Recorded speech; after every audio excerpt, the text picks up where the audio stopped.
राघव, आपने किसी का गलत काम में साथ नहीं दिया है और अब तो कानून ने भी आपको माफ कर दिया है, तो आप भी खुद को माफ कर दीजिए।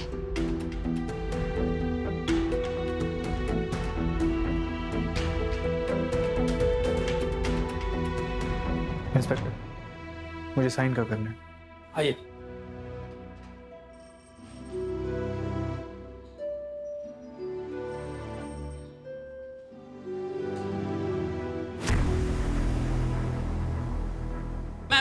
मैम, ये खूनी दरिंदा छूट कैसे गया? कि इस देश का कानून अमीरों की जेब में जा चुकी है। और अनमोल जैसे आम नागरिकों का क्या उनके जीवन का कोई मोल नहीं? बड़े लोग तो कोई भी गुनाह करके आराम से निकल जाते हैं। जनता आपके सवालों का जवाब जानना चाहती है। हाँ, जवाब दीजिए। ऐसे ही आप छूटे बगैर नहीं जा सकते, जवाब दीजिए आप। अगर ऐसा है तो इसे सजा हम देंगे। मारो भाइयों से, मारो।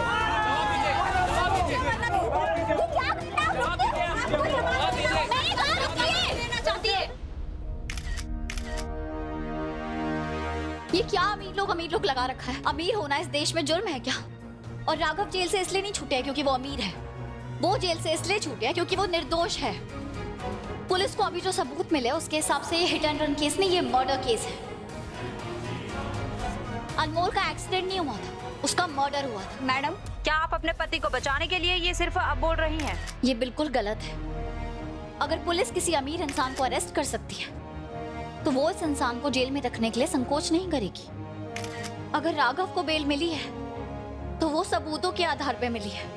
अभी जो पुलिस को नए सबूत मिले हैं उस हिसाब से राघव निर्दोष है, वरना पुलिस इतनी बेवकूफ नहीं है कि बिना बात के किसी मुजरिम को बेल दे दे। और अगर आपको मेरी बातों पे भरोसा नहीं है तो आप पुलिस से पूछ सकते हैं। चलिए राघव। ब्रेकिंग न्यूज, पुलिस ने किया राघव सूर्यवंशी को जेल से रिहा और इसी के साथ ही अनमोल हिट एंड रन केस में एक नया मोड़ आ गया है। और इसलिए ये केस अब से हिट एंड रन केस नहीं है बल्कि मर्डर केस है। देखते रहिए डेली न्यूज। माता रानी की बहुत कृपा है। राघव और रीत के रिश्ते में जो काले बादल मंडरा रहे थे वो अब छट गए सुमन, वो अब छट गए। सही कह रही हैं भाभी। अब तो बस यही उम्मीद है कि जिसने भी ना अनमोल की जान ली थी वो पकड़ा जाए और उसे सख्त से सख्त सजा मिले। भाभी, कितनी खुशी की बात है ना, आज हम सब मिलकर सेलिब्रेशन करेंगे। हाँ भाई साहब, क्यों नहीं, जरूर। बस वो ध्रुव ना फूड की डिलीवरी के लिए गया है, वो जैसे आएगा उसके बाद हमारा पूरा परिवार एक साथ मिलकर खुशियां मनाएगा।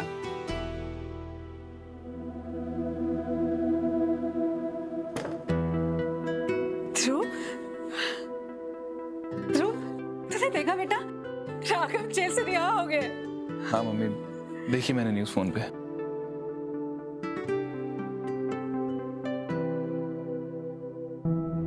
पर तू खुश क्यों नहीं नजर आ रहा है ध्रुव?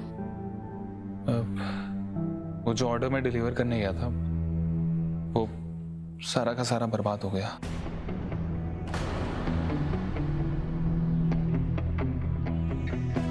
बर्बाद हो गया? कैसे? मम्मी, वो अचानक से गाड़ी आ रही थी बहुत स्पीड से, मेरे सामने आई, मेरा बैलेंस बिगड़ा और सारा का सारा खाना गिर गया।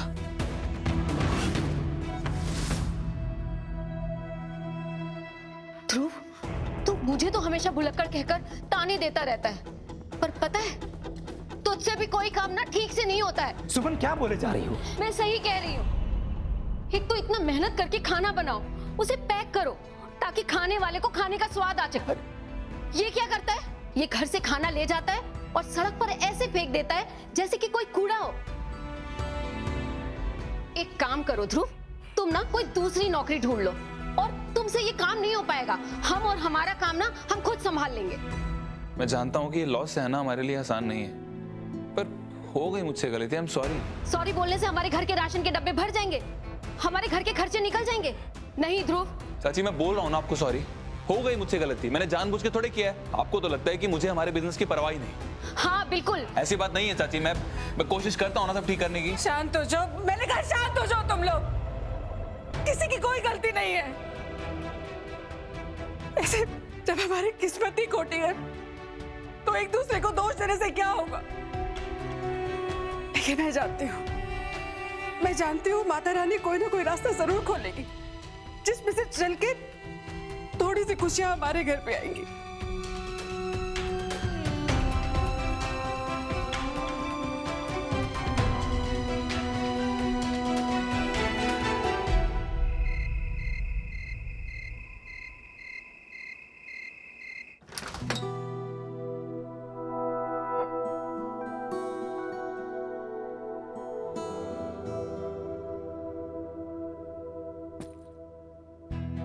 मेरा पिया घर आया ओ राम जी, मेरा पिया घर आया ओ राम जी, मेरा पिया घर आया ओ राम जी, मेरा पिया घर। बस कर तो रीत।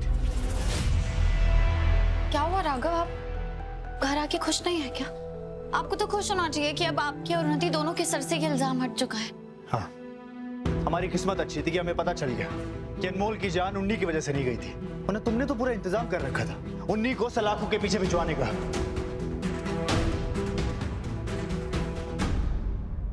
लेकिन राघव, लेकिन क्या?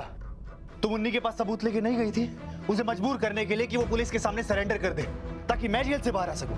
क्योंकि वो फुटेज देख के तो ऐसे ही लग रहा था कि उन्नति ही मुजरिम है। और मैंने भी तुम्हें 1000 बार कहा था कि मुझे कोई फर्क नहीं पड़ता कि एक्सीडेंट उन्नी ने किया है या नहीं। मुझे बस इस बात से फर्क पड़ता है कि उन्नी एक दिन के लिए भी जेल नहीं जानी चाहिए। लेकिन तुम तो उसके खिलाफ सबूत ढूंढ रही थी। तुमने तो बेगुनाही के सबूत ही तब ढूंढने चालू किए जब तुम्हें लगा तुम्हारे पति की जान खतरे में है, वरना तुमने तो उसे सूली पे चढ़ाने की ठान ही ली थी। ऐसा नहीं है राघव, वो देख के तो ऐसे ही लग रहा था ना कि उन्नति ही अपराधी है। तो अब तुम उन्नी के अपराधी हो। सॉरी रीत, पर अब मैं समझ गया, जब भी मेरे परिवार पे मुसीबत आएगी तो मेरे परिवार के साथ नहीं, अपने उसूलों के साथ खड़ी रहोगी। क्योंकि मेरे परिवार के साथ क्या होता है ये तुम्हारे लिए कोई मायने नहीं रखता। सच यही रीत कि हम बहुत अलग हैं। तुम सच को साबित करने के लिए किसी भी हद तक जाओगे और मैं अपने परिवार का साथ देने के लिए किसी भी हद तक जाऊंगा। एक बात आज मैं कह सकता हूं कि तुम रिपोर्टर अच्छी हो, बहू नहीं।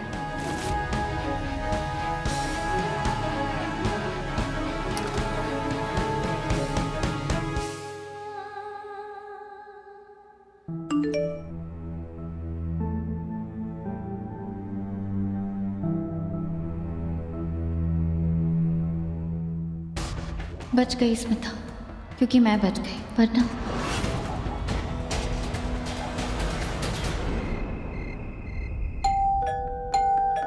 कौन है भाई? जो भी है ना, उसको 1 मिनट का भी सब्र नहीं है। खोल रही हूँ बाबा, रुको 1 मिनट। कौन? अरे रीत, तो यहाँ बेटा, क्या बात है, तूने मुझे बताया क्यों नहीं कि तू यहाँ आ रही है? रीत, तुझे बहुत बहुत बधाई हो राघव के ब्याह होने की। आज का दिन सच में बहुत अच्छा है। स्मिता कहाँ है मम्मी?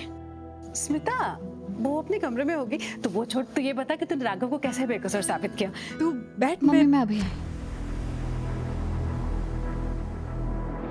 इसे क्या हो गया?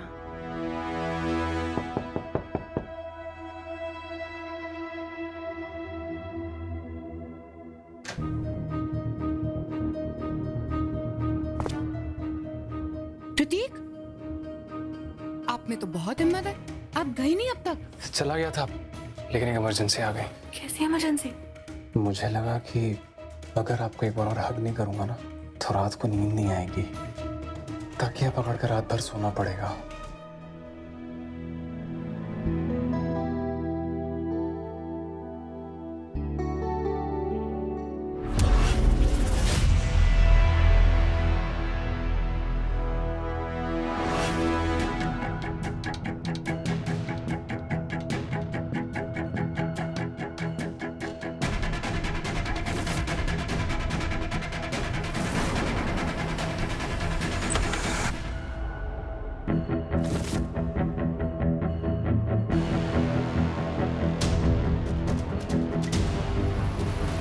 इतना मेकअप क्यों कर रखा है तूने? कोई है क्या रूम में? किसी को छुपा के रखा है तूने रूम में? तू पागल हो गई है क्या रीत? क्या हो गया तुझे?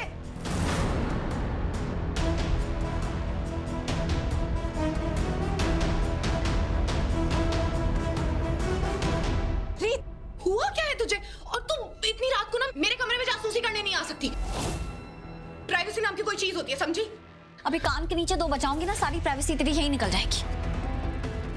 मूनशाइन होटल याद है?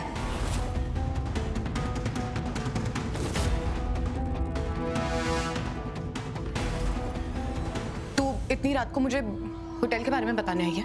तुझे वहां किसी ने एक लड़के के साथ देखा था।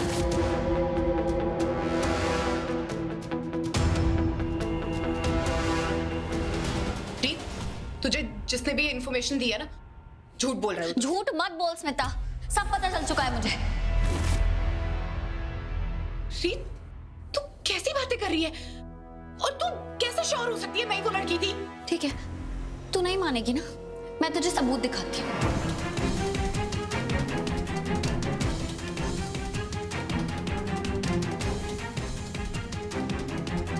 देख इसे।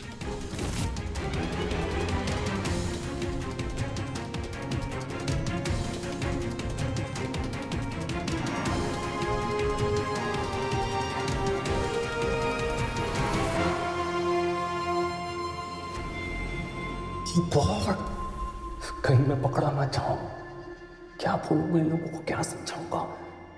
रीत भाभी को क्या बोलूंगा?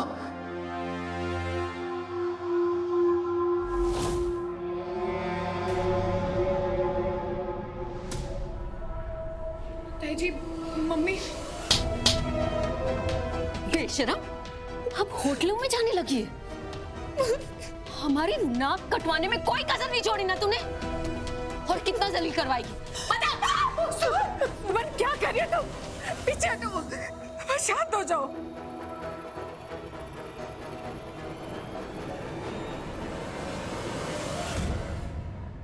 स्मिता, तुमने तो कहा था कि तुम्हारा ब्रेकअप हो गया है, फिर क्या है ये सब?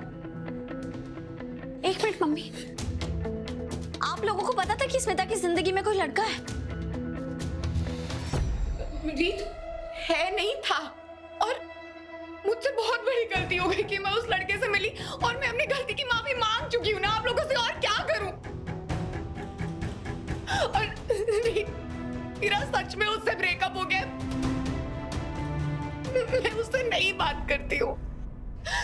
आप लोगों ने मुझे इस बारे में बताया क्यों नहीं? हमें खुद ही बहुत दिनों बाद पता चला, और जब हमने इससे पूछताछ की और उस लड़के से मिलवाने के लिए कहा तो इसने कहा कि इसका ब्रेकअप हो गया।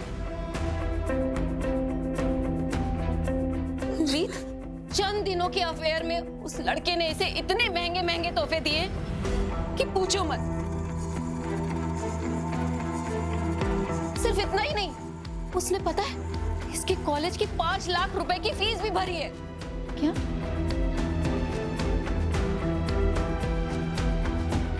सच बताऊं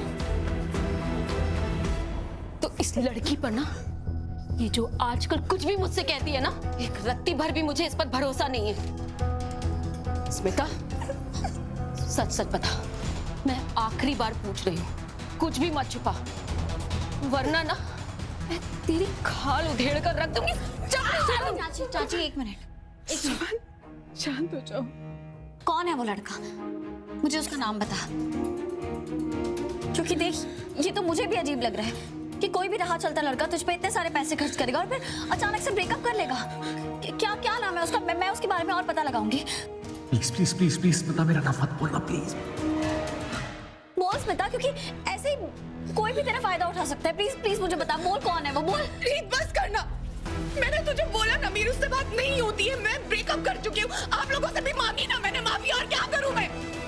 तो मुझे नाम तो बता सकती है। रीत, रीत बेटा बस कर अब। बेटा स्मिता समझदार लड़की है, तूने देखा ना, उसने अभी भी अपना गुनाह भी मान लिया है, इसीलिए तो उसने उस लड़के से ब्रेकअप किया था। अब तू भी जाने देना रीत, छोड़ इस बात को। स्मिता, तुझे पता है ना मैं तुझसे कितना प्यार करती हूँ। मैं कभी भी तुझे गलत रास्ते पे नहीं चलने दूंगी।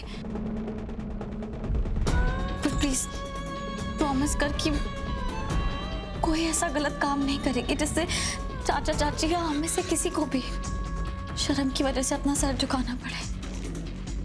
नहीं करूँगी।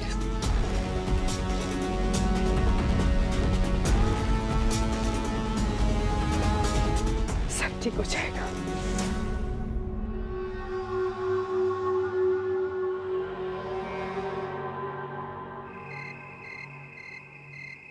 कहाँ ले जा रही हो? आंखें मत खोलना, नो चीटिंग प्लीज। चीटिंग करना तेरी आदत है, मेरी नहीं। प्लीज भैया ऐसे खड़े रहो, आंखें मत खोलना प्लीज। Okay okay. अब खोलूं? नहीं। 1 2 3 ओपन।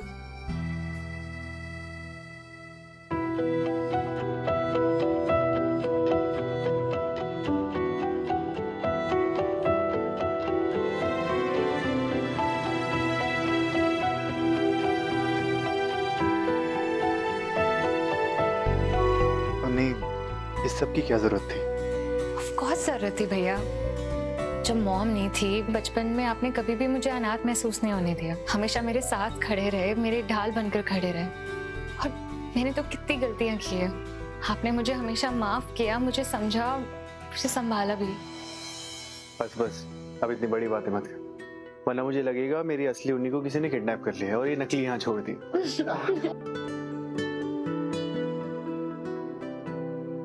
भैया आई एम वेरी सॉरी। मैं आज से अपने वर्ल्ड के बेस्ट भैया की अच्छी बहन बनना चाहती हूँ। उन्नी, बस तू ये गुस्से में जो फैसले लेती है ना, जो कुछ भी कर बैठती है, वो बंद कर दे। बस थोड़ी सी जिम्मेदार हो जा, और कुछ नहीं चाहिए मुझे। और ये कैपिटल बी बनाना अभी तक नहीं आया है तुझे? भाई आपको तो पता है ना, जो मेरी 5th ग्रेड वाली टीचर थी वो कितनी स्ट्रिक्ट थी, मुझे कितना डांटती थी। मिस सूतली बॉम्ब। मिस सटारिया टीचर, उनको तंग करने के लिए मैंने अपनी हैंडराइटिंग कभी ठीक ही नहीं की।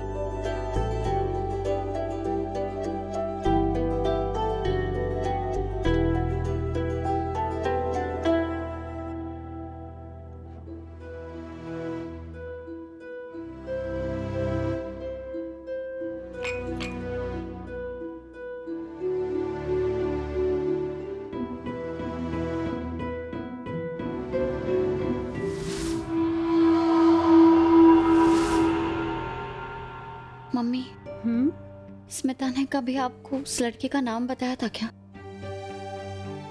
नहीं। अच्छा रीत, तुझे वो वीडियो कैसे मिली? मिला था किसी से, पर आप टेंशन मत लीजिए, वो वीडियो बाहर लीक नहीं होगा।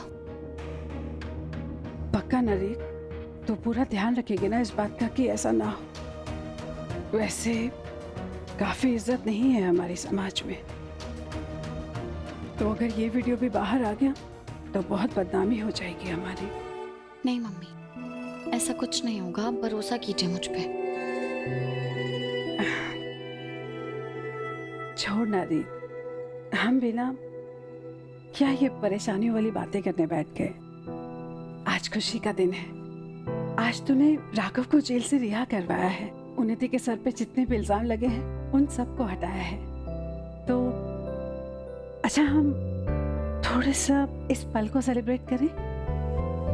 वो क्या है ना रीत, जिंदगी में ना बहुत कम ऐसे खुशी के पल मिलते हैं, तो ये पल जब मिले, जहां मिले, इन्हें जी लेना चाहिए बेटा। अब सही कह रहे हैं, पर पता नहीं सेलिब्रेट करने का मन ही नहीं कर रहा।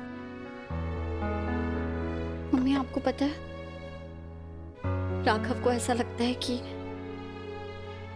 मैं जानबूझकर उस केस से पीछे नहीं हटी, और उनके मना करने के बाद भी मैं सच बाहर लाने की जिद में अड़ी रही, जिसकी वजह से ये नौबत आ गई थी कि उन्नति को जेल जाना पड़ जाता।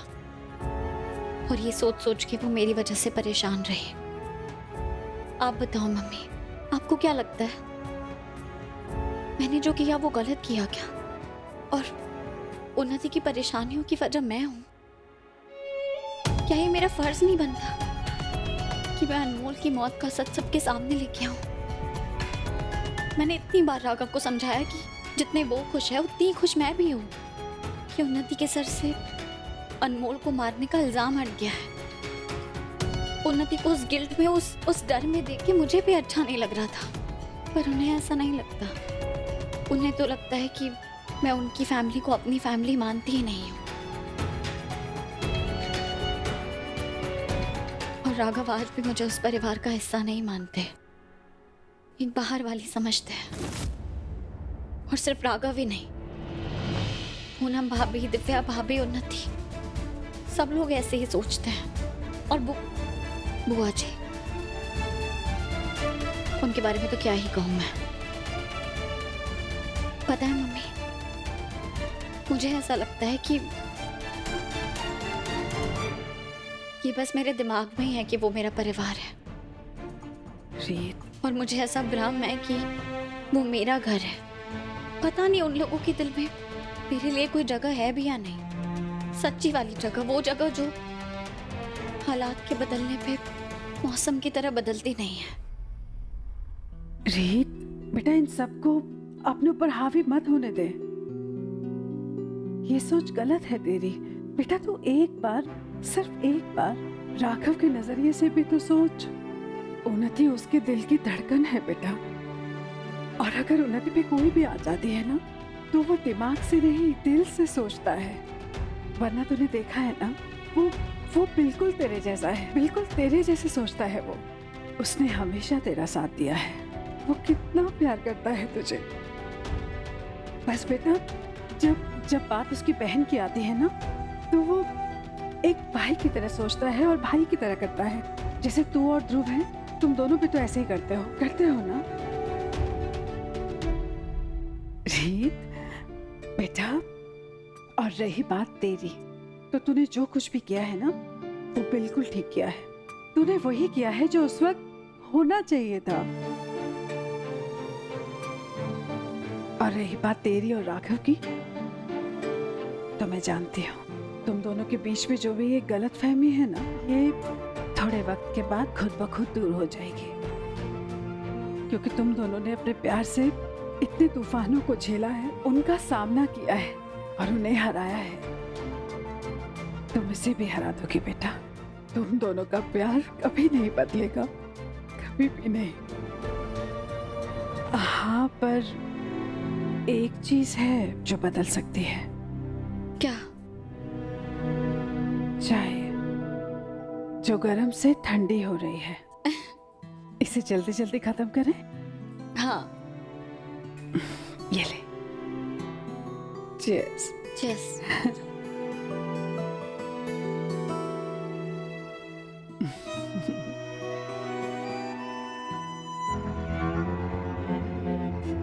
क्या हुआ वीरेन? तूने मुझे इतनी अर्जेंटली क्यों बुलाया? रीत को तेरे खिलाफ सबूत मिल गया है, वो फिर से तेरे पीछे पड़ गई है क्या? अरे नहीं माँ, ऐसा कुछ भी नहीं हुआ। मैंने आपको इन पेपर्स पे साइन करने के लिए बुलाया है। ये लीजिए, साइन कर दीजिए। कौन से पेपर्स हैं ये? माँ प्लीज, कोई सवाल जवाब नहीं, आप साइन कर दो ना। अरे मूर्ख, मैं वो औरत हूँ जो अपने मरने के बाद अपनी मौत का पंचनामा भी पढ़ के साइन करेगी। ऐसे कैसे साइन कर दूं? मैं शारदा सूर्यवंशी अपने होशो हवास में ये घोषणा करती हूँ कि मैंने आज तक जितने भी जुर्म किए हैं, उसमें मेरे बेटे वीरेंद्र सूर्यवंशी का कोई हाथ नहीं। वो मासूम और बेकसूर है। चांद में दाग हो सकता है, लेकिन मेरे बेटे का चरित्र बिल्कुल बेदाग है। तू चांद से भी ज्यादा बेदाग है। बिल्कुल। माँ माँ माँ, ये क्या किया आपने? आपको पता है ना मुझे जेल नहीं जाना, और आप तो अपनी जिंदगी जी चुके हो, पर मेरी तो अभी शुरू हुई है। अभी तो जवान हूँ माँ मैं, मेरा एक बाल तक सफेद नहीं हुआ है। चुप कर, गैस चढ़ गई है तेरे सर में, बैकी बैकी बातें कर रहा है। माँ मेरे कोई गैस नहीं चढ़ी है। हमने जो कुछ भी किया है ना, आज नहीं तो कल रीत उसके बारे में पता लगा लेगी। हमारी हर चाल, हर झूठ का पर्दाफाश करती आई है ना वो आज तक, तो इस बार भी सच का पता लगा लेगी। और अब तो वो जानती है कि आप क्या कर सकते हो, तो अब तो वो हाथ धोकर हमारे पीछे पड़ जाएगी। और आपके साथ ना मैं नहीं मरना चाहता। और प्रॉब्लम क्या है, इतना नहीं कर सकते आप अपने बेटे के लिए प्लीज? ओले वीरेन, मैं तेरे डर को, तेरे घबराहट को समझ सकती हूँ। सच कहूँ तो मेरे भी होश उड़े हुए हैं। ये रीत ना एक अलग किस्म की चालाक है। मैंने कभी नहीं सोचा था कि वो एक हिट एंड रन केस को मर्डर केस में बदल देगी, और ये भी साबित कर देगी कि वो अनमोल उन्नति की गाड़ी से टकराने से पहले ही मर चुका था। हमने इतनी सावधानी से अपना सारा काम किया था माँ। आपको पता है कितनी मेहनत से मैंने उस अनमोल की बॉडी को ना ठीक उसी समय नीचे फेंका था जब राघव की गाड़ी वहां से जा रही थी।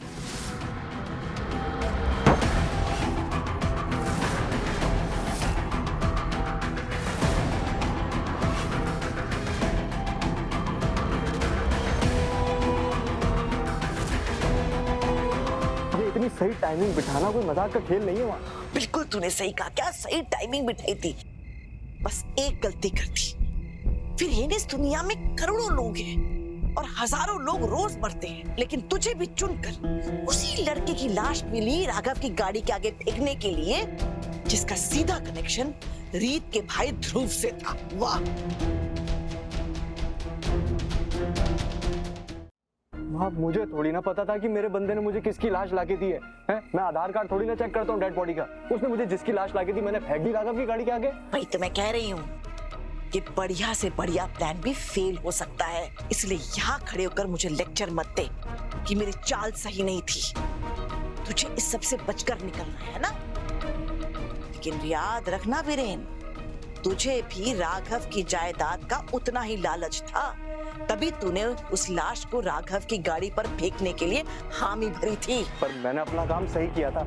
अब मुझे थोड़ी ना पता था कि गाड़ी राघव नहीं उन्नति चला रही है। ये इन्फॉर्मेशन तो आपके पास पहले आई थी ना। हाँ आई थी, लेकिन तब तक कांड हो चुका था और मैं तेरी तरह प्लान फेल होने के बाद रोती नहीं बैठती। मैंने उस पे भी मौका ढूंढा और उन्नति को मोहरा बनाया, रीत और राघव के बीच में दूरियां पैदा करने के लिए। बुआ जी जो कह रही है वो सच है? क्या तुम्हारा कोई लेना देना है लश्कर हिट एंड रन केस से? मुझसे मत पूछिए कोई सवाल जवाब, मुझे नहीं पता। मेरे लाख बार मना करने के बावजूद तुम्हारी हिम्मत कैसे हुई उन्हीं से ये सब पूछने की? वीरेन, हमारा प्लान फ्लॉप नहीं था बेटा, बस हम ये नहीं सोच पाए कि रीत हमारी सोच से भी ज्यादा होशियार है। पहली सही बात की आपने। तो चलिए अब मान लेते हैं कि रीत हमारी अम्मा है, शातिरगिरी में। तो अब पुलिस के पास चल के ना माँ सरेंडर कर दीजिए। याद है ना, रीत ने कहा था कि अगर मुजरिम खुद जाके कन्फेस कर लेना तो सजा कम हो जाती है। फिर आराम से जेल में बैठ के रीत के नाम की 40 और स्तुति लिख देना। चलो चलो चलो चल, चल, चल, उसको छोड़ मेरा हाथ। मैं शारदा सूर्यवंशी हूँ, सरेंडर करने वालों में से नहीं हूँ मैं। और अच्छा सोच तो अच्छा होगा, बुरा सोचेगा तो बुरा ही होगा ना। और माँ के बारे में बुरा सोचेगा ना तो सीधा नरक में जाएगा। चलेगा तुझे? नहीं नहीं, जो हुआ सो हुआ वीरेन। तू ये देख कि इसकी वजह से राघव और रीत के रिश्ते में दूरियां आ गई हैं। अब तू देखना कि मैं राघव और रीत के बीच की ये दूरियां कैसे खाई में बदलती हूँ। रीत के लिए सबसे बड़ा झटका होगा अगर हम उससे राघव को छीन लेंगे। फिर ये murder case, hit and run case, इस सब को वो भूल जाएगी। होश के फाख्ते उड़ जाएंगे रीत रिपोर्टर के, समझा? अब तो स्माइल कर दे। क्या तू इतना सोचता रहता है? देखना ध्रुव, मैं जब भी घर आती हूँ मम्मी इतने सारे डब्बे क्यों पैक कर देती है? अब ये फिट भी नहीं हो रहा मेरे बैग में। साइड हट, मुझे करने दे। इस बस की ये मजाल की एक माँ और बेटी के प्यार के बीच में है ये हो गया। हेलो, हाँ आंटी मैंने दवाइयां भेज दी हैं, बस आती होंगी आपके पास। जी ध्यान रखो। अनमोल की मम्मी थी। हाँ दीदू, मैं जानता हूं कि ये हिट एंड रन केस नहीं है, लेकिन मर्डर तो है। और मैं सच में जानना चाहता हूं कि अनमोल के साथ ऐसा हुआ क्या, और मुझसे भी ज्यादा ये हक उसकी मम्मी और उसकी बहन को है। ये बात मुझे बहुत परेशान कर रही है। एक तो उन्होंने अपना बेटा खो दिया, और ये रहस्य भी मुझे खाया जा रहा है कि ऐसा अनमोल के साथ हुआ कैसे। मुझे अभी तक समझ नहीं आ रहा कि उसकी बॉडी वहां आई कैसे, कौन उसका मर्डर कर सकता है, और ये हुआ कैसे। ध्रुव, मैं जानती हूँ सबके मन में अभी बहुत सारे सवाल हैं, पर तू चिंता मत कर, मैं ये केस छोड़ने वाली नहीं हूँ। मैं तब तक चैन से नहीं बैठूंगी जब तक मैं सबके सवालों के जवाब ना ढूंढ लूं। और अब भले ही मेरी फैमिली इस केस से जुड़ी हुई नहीं है, लेकिन हमेशा से मेरा इरादा अनमोल को न्याय दिलाने का ही था, और आज भी मेरा इरादा यही है। थैंक्स दीदू। एनीवेज, तेरे और राघव जीजू के बीच में अब चीजें सही है ना? अभी तो सही नहीं है, पर सही हो जाएगी, तू टेंशन मत ले। अच्छा मैं चलती हूँ, अपना ख्याल रखना। तू भी। Bye bye. बाय।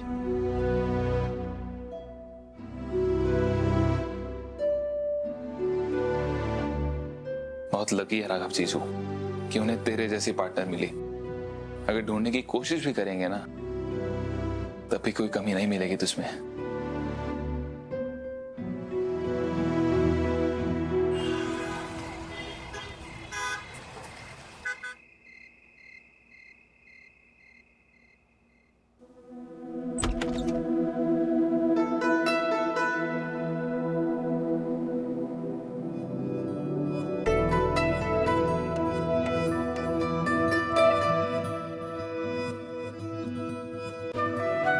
ऑपरेशन पति को मनाना शुरू।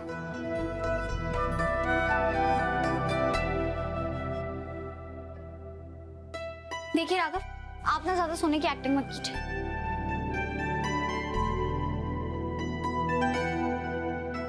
शायद आपको पता नहीं है, पर जब आप सोने की एक्टिंग करते हैं ना, तब आपकी लेफ्ट आंखों की पलकें ऐसे फड़फड़ाती है। ठीक है, समझ गई हूं मैं कि आप अपने शब्दों से नहीं बल्कि अपनी खामोशी से अपनी नाराजगी दिखाएंगे, है ना?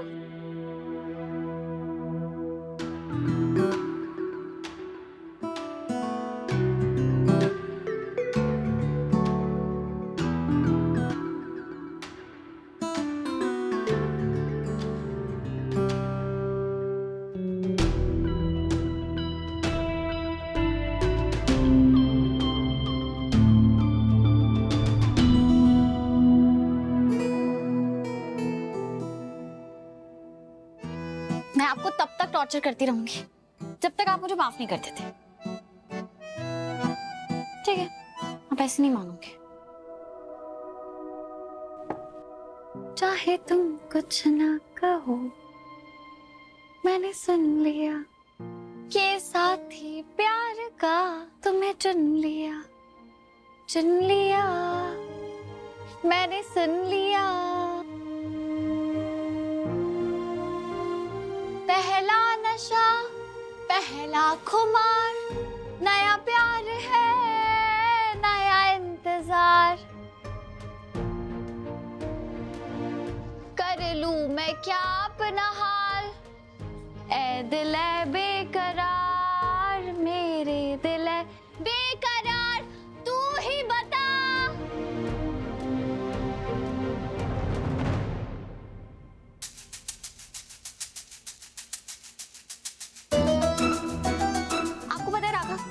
कुछ लोग ना हॉट चॉकलेट से, म्यूजिक से या दिल से माफी मांगने से मान जाते हैं, पर आपका दिल तो पत्थर का है ना।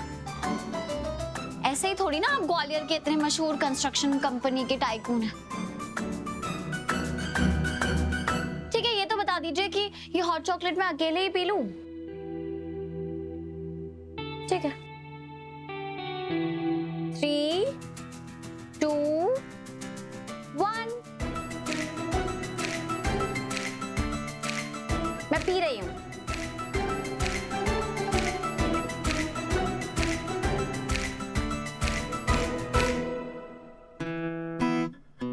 बिना कंपटीशन के पीने में मजा भी नहीं आ रहा, पर कोई बात नहीं। अब मत करिए मुझसे बात, करते रहिए मुझे इग्नोर, नाराज भी रहिए। मैं हर दिन हर रात कोई ना कोई नया तरीका ढूंढ ही लूंगी आपको मनाने का। जैसे आज हॉट चॉकलेट बनाई है, कल कुछ और बना के लाऊंगी। ठीक है?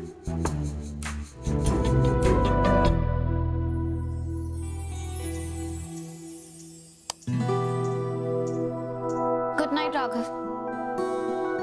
और हाँ, आप अपने सपनों में मेरी तारीफ मत कीजिएगा कि रीत तुम कितनी कमाल हो, क्योंकि मुझे ना अपनी तारीफ अपने मुंह पे सुनना पसंद है।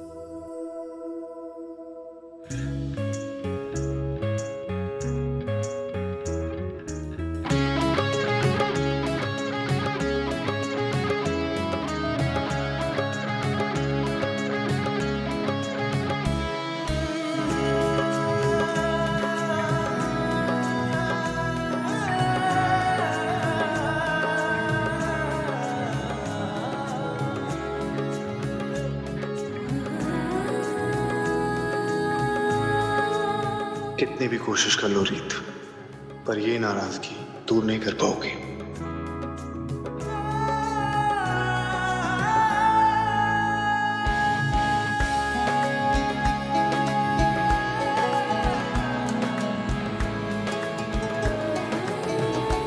राघव, मैं सच में आपको हर्ट नहीं करना चाहती थी, अब ऐसा क्या करूं कि आप ये नाराजगी भूल जाए और मुझे माफ कर दें।